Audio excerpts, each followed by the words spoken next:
when I read this book, I was thinking, oh, he's a good writer. But by the time I finished, I said, wow, not only is he a good writer, but he's a storyteller. I appreciate that. And that to me makes it such a wonderful, wonderful read. I mean, you've got, like I said, all of the genres of books. There's something for everybody, in the book. Well, what I was going for is the image of a rope, 3 strands. The first strand are those chapters about the wolves and their structure and their struggle for survival in a very challenging situation, and a pair of wolves who rise to leadership, one of them definitely reluctantly, and the other one a little less so, that drive to save their pack in the midst of difficult times. Then the second one is... And their relationship. Exactly.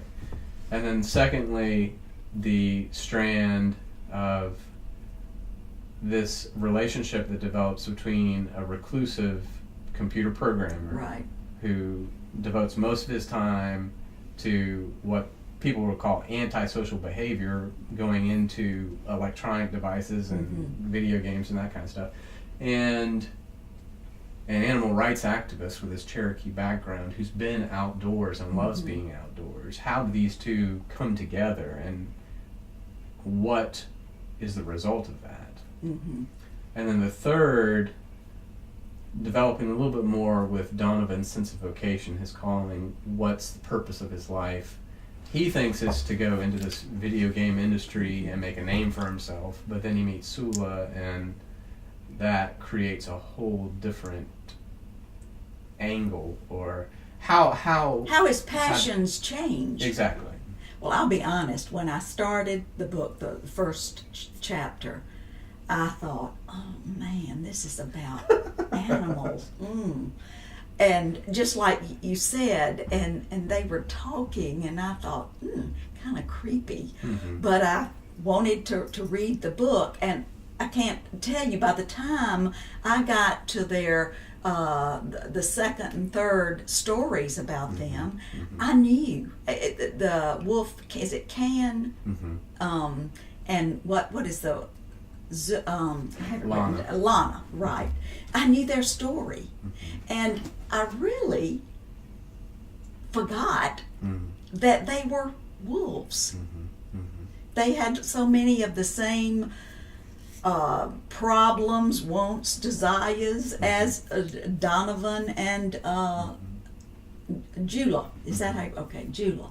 So obviously that was intentional too. It's a wonderful story. And yet they're not talking animals like I realize Disney that, talking right? animals. No. This is not Fox and the I'm Hound. glad you brought that out. No. No. And if you're careful and you watch the way those interactions play out, there are limitations on that absolutely. too. And I don't want to say anything else. That's right. That is that is very, very true. But you made me care about their story. And I'm much more inclined now to pick up this book about wolves. And any other thoughts you have on your writing?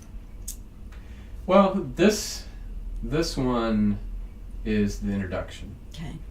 I want this one to be accessible, entertaining, and provocative. Well, you did that. But the next one is going to be more provocative. There are some really big issues that we're going to sink our teeth into in book 2, and then on into book 3.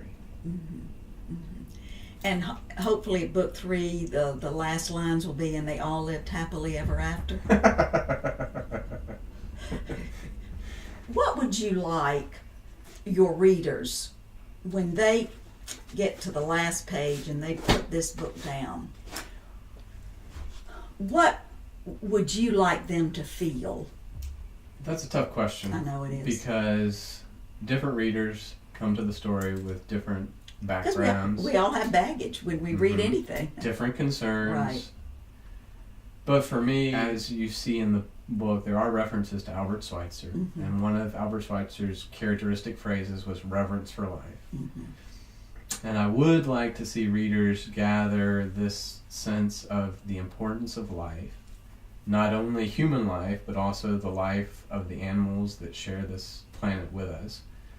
And so there's that ecological message there. But also to value their relationships with their family members and their friends. And so you were talking about the importance of relationships in the book.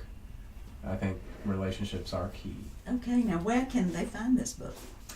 This book will be available in the hardback that you have. It'll also be in paperback. It'll also be an electronic copy, which the electronic copy will be on the Kindle for those who have their Amazon accounts. It'll be on iTunes for those who have Apple products. Oh, wow. And then the paperback and the hardback will be available on Amazon, on Barnes & Noble, should be available at any bookstore.